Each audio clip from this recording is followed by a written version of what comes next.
Hi there. This is our last week of class. Can you believe we've done 8 weeks already? It just seems like it's gone by really fast. I don't know about you guys, but that's what it seems like to me. So I saved one of my very favorite topics for the very end. Social media. Social media is everywhere. It's in the news. It's all over. It's every place. Like, I don't know about you guys, but social media is one of the places I go to find out things. So I have a pretty broad Facebook network. I've got a Twitter network. I use Instagram. If there's a fire locally, like there was smoke from that fire that was here recently or close by, and I looked out my window and I saw smoke, and the first thing I did was jumped on Facebook and looked at the local groups to find out what that was all about. But social media is really a mixed bag. It can be super good. It can bring people together, or it can pull people apart. We're not going to go into a ton of depth on some of the nuts and bolts of social media this week, but I did want to bring up a few of the interesting issues of how it could be used well, but also how it can cause some problems. So let's jump into a screen share and I'll show you what's going on this week. And then I'll talk about the final because I know you want to know about that.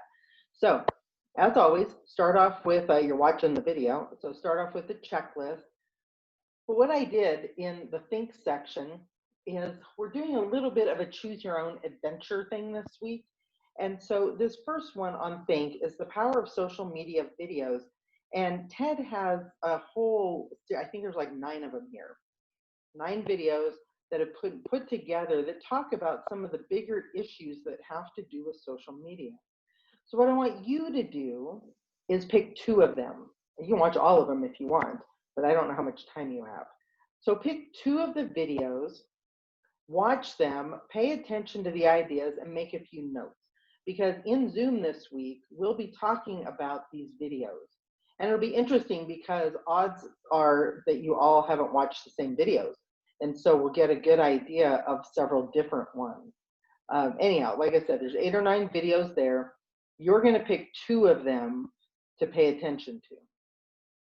This next one, the future of digital communication. This was actually another TED talk that's not on that other list. And this guy in the picture, he, I think, is the CEO of WhatsApp, which has become a very, very popular communication tool.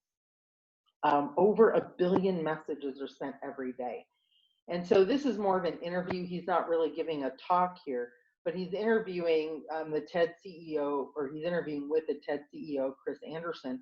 This was just recorded like a month or so ago. This is really recent.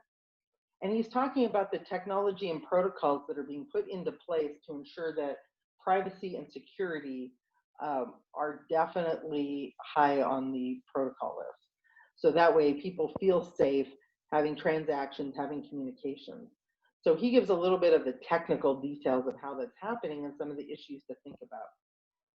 This last article is something from Duke University, or it's through the Chronicles of Higher Ed, but it's from Duke University, I believe. And it's talking about how college students who are now physically distanced are using social media to deal with some of those challenges. So I think this is a particularly appropriate article for what's going on right now. I think you'll find this one pretty interesting in the think section. Now, when we get down to the learn section, here's another choose your own adventure piece. GCF Learn, their social media page, has like what, 12 or 16, something like that, different tutorials you can choose from. But you're not going to all be interested in the same things. So what I want you to do is pick 4 of these. They can be, you can choose 1 or 2 of technology that you already use, like you might already use Facebook or Instagram. But I would encourage you to at least pick a couple for ones that you haven't used before and find out more about them. And so you're going to pick 4 of these tutorials. You don't have to go through all of them. Okay, pick 4. And you'll see where that'll come into play in a minute, like where the assignment is. There's this great article about what is a personal learning network. A PLM is kind of a buzzword in some circles like business and education, but it's this idea of cultivating a network that is academically or professionally beneficial. So it's all good and fine if you want to follow the Kardashians, right? But they're not going to help you with your schoolwork or your job.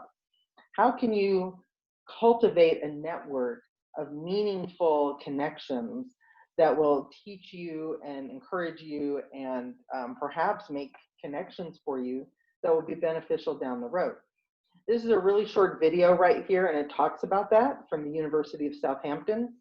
And then it goes into some more details about what a PLN is and how you might find it useful. So that's a good article to read. And then this last one is the role of social media as a learning tool. And I actually kind of copied this article in so that it would be captured here, because sometimes stuff disappears on the internet. And anyhow, this talks about the role of social media as a learning tool. And I think you might find a few interesting things here.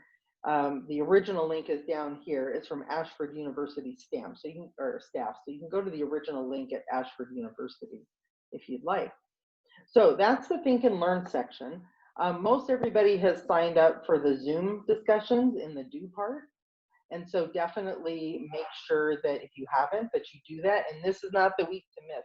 If you can jump in, jump in. And if you can't jump in, you should send me a message so we can get that figured out.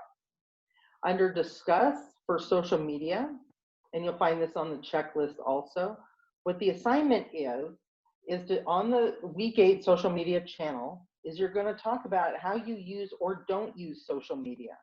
Like, you might have reasons for not using it, but you might have good reasons for using it. Most people use it because they want to stay in touch with family and friends. Okay, so just talk about that a little bit. What applications do you use and how do you use them? I mentioned that I use Facebook, Twitter, and Instagram. Well, they all get used for different things, for different connections. Some we use for business applications, some I use for just social applications. It just depends.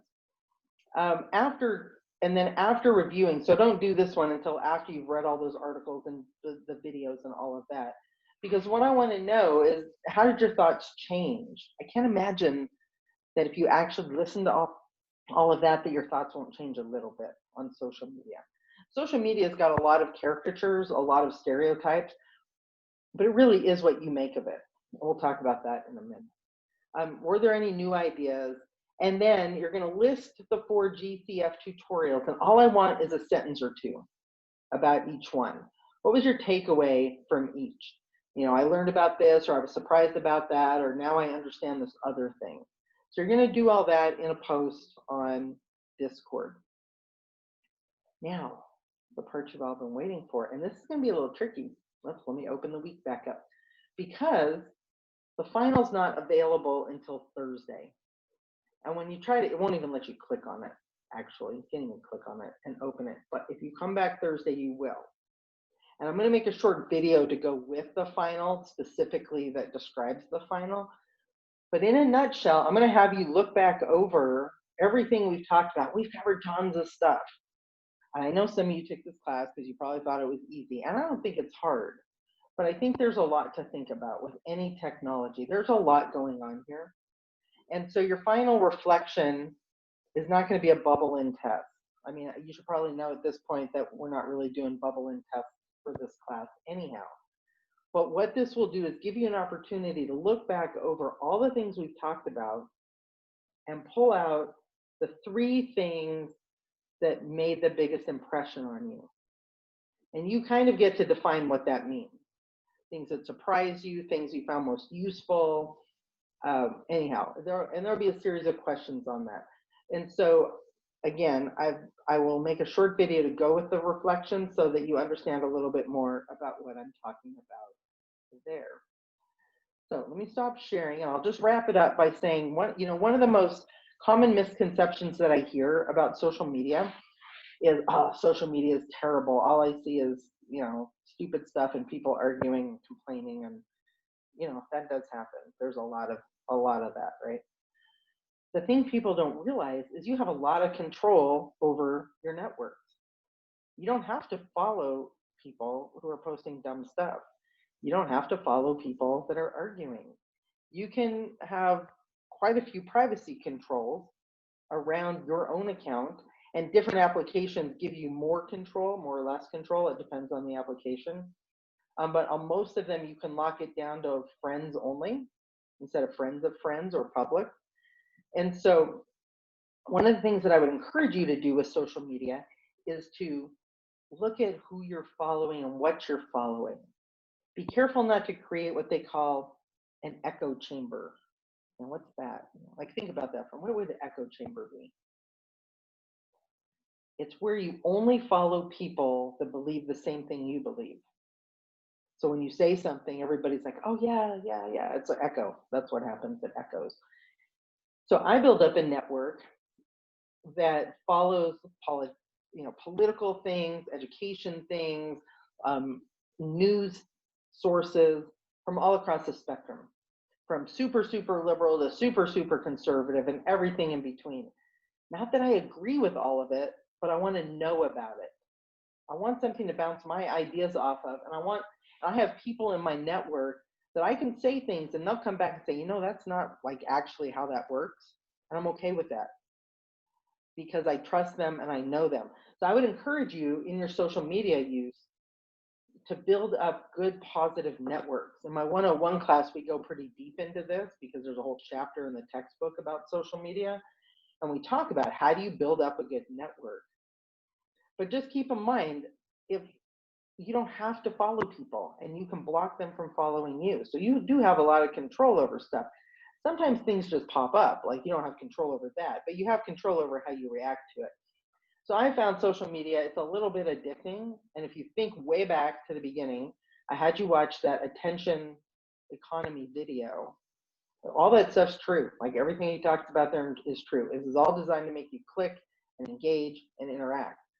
But some of those interactions can be really good and really positive, and a lot of fun, actually. So that's what we're going to talk about this week. We're going to wrap it up with social media. I'm going to give you a final that's probably not like any final you've ever had before, unless you've taken one of my classes before. And if you have, don't tell anybody, okay? Just wait till it opens up. But I think you'll find it really useful, and I'm looking forward to our Zoom calls this week on Wednesday, Thursday, and Friday. So remember, for the Zoom call, you have to watch 2 of those videos on the TED Talk list. Come to the Zoom call having watched 2 of those videos. So Wednesday, people, you need to get on the ball, okay, and make sure you watch the videos. All right, y'all have a good week, and we'll talk soon.